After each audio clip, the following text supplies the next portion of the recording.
Hello, my name is Desiree Israel. In class, I shared the story about Dr. Wilburn, who was my graduate professor at Morgan, who always dressed to the nines and um, brought in a lot of African-centered modalities into the classroom. And today I'll share about another great teacher that I had in middle school, Miss Holt. She was my English teacher.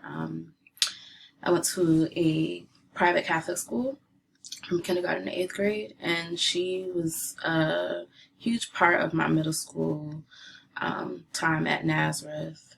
She made Shakespeare interesting and engaging. She was very dramatic, loud, silly. She would be in class with a boa sometimes. She just really kept it fun. She was one of the few teachers in the school that wasn't a nun, so that was always fun to let loose in her class. And like I said, she made Shakespeare so much fun and interesting. I remember we did a production. It was a production on Macbeth, and she poured into us. I don't read Shakespeare now, but I'm sure she would be kind of upset about it. But personally, on a personal level, she was great. Without her guidance and direction, I would not be where I am today as far as my writing. She saw something in me and suggested that I apply to School of the Arts, which is the public arts high school in Rochester, New York. Same school as that a few people have gone to, Taye Diggs in particular. And she said, you should apply, submit some poetry and some of your short stories, and I auditioned. My portfolio was accepted, and I was accepted to go to that school, and it was a great time. So without her direction and guidance, I'm forever grateful. She passed away a few years ago, but she was definitely a dynamic person in my educational career. And for the readings on week 2, I really enjoyed this week's readings, particularly the article on articulation, implementation, and evaluation.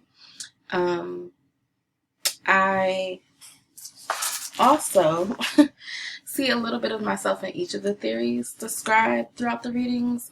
More particularly, I really can resonate with progressivism, because I do believe that learning by doing is important in a child-centered setting, and I do like the Montessori approach. It was something that I've always wanted my sons to go into, but it's so selective and hard to get into, lottery-based, or super expensive. So I don't know if that has anything further to do about the theory, but neither here or there.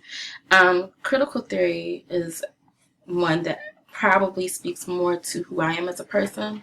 I do like the liberation focus. I do believe that culture is important in how you teach and how you learn. I consider myself a liberation focused practitioner. So seeing how that plays out into class, I'm guessing that a lot of my courses at Morgan were also critical theory based as well. And then social reconstruction, I enjoyed reading about that philosophy as well. But I'm looking forward to learn more about the theories and how I can apply them to the educational setting. I really enjoyed reading about how professors use their philosophies and teaching philosophy statements to evaluate themselves. And to receive feedback and hold them accountable. I think that was the key piece that I got out of all the readings, is it holds you accountable for, how you teach and the content that you're teaching. So I'm interested to hear what everyone else's response is.